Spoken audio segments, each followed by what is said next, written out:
છે બકરી ભટુડી બેનનું ઘર.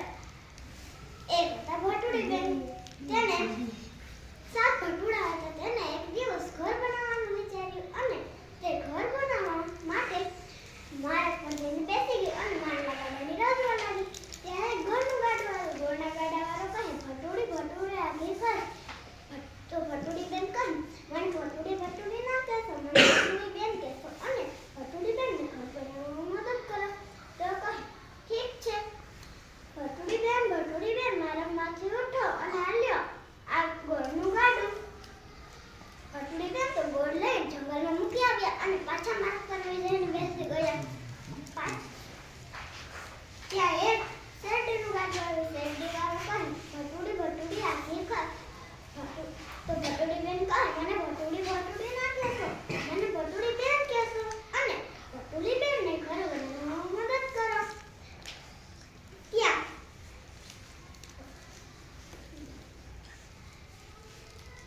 શેરડીના ગાડાવાળો કહે, ઠીક છે ભટુડી બેન માર્ગમાંથી ઉઠો અને આ લ્યો શેરડીનું ગાડું.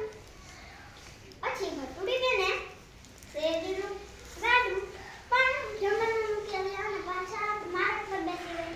અને ત્યાં એક ટોપરાનું ગાડું આવ્યું.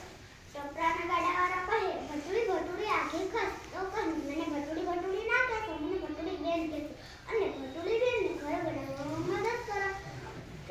ટોપરાની કાકીના ગાડાવાળા કહે, ઠીક છે ભટુડી બેન માર્ગમાંથી ઉઠો અને આ લ્યો આ ટોપરાની કાકીનું ગાડું.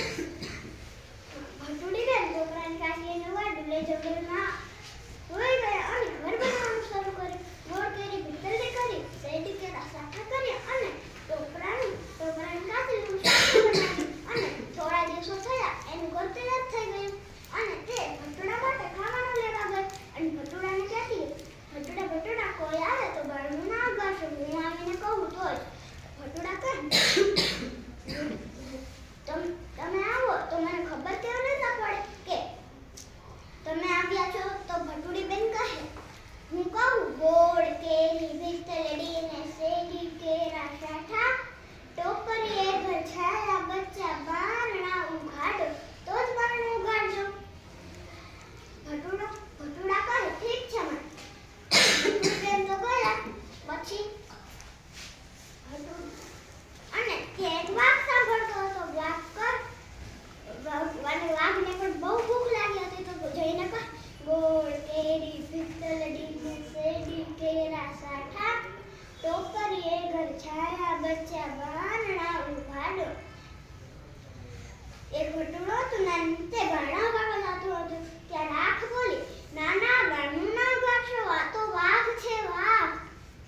તો કહે, પાછું ભટુડું પાછું આવતું રહ્યું અને વાઘ રાખને બહુ દૂર મૂકી આવ્યો અને પાછો આવીને કહે, ગોળ કેરી ભીતરડી ને શેરડી કેળા સાઠા, ટોપરીએ ઘર છાયા બચ્ચા બારણા ઉઘાડો. ત્યાં એક નાનું ભટુડું હતું તે બારણા ઉઘાડવા જતું હતું. ત્યાં હુમલા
મોજથી લીલું કર્યું અને પછી વાઘ ચાલ્યો ગયો અને ભટુડીને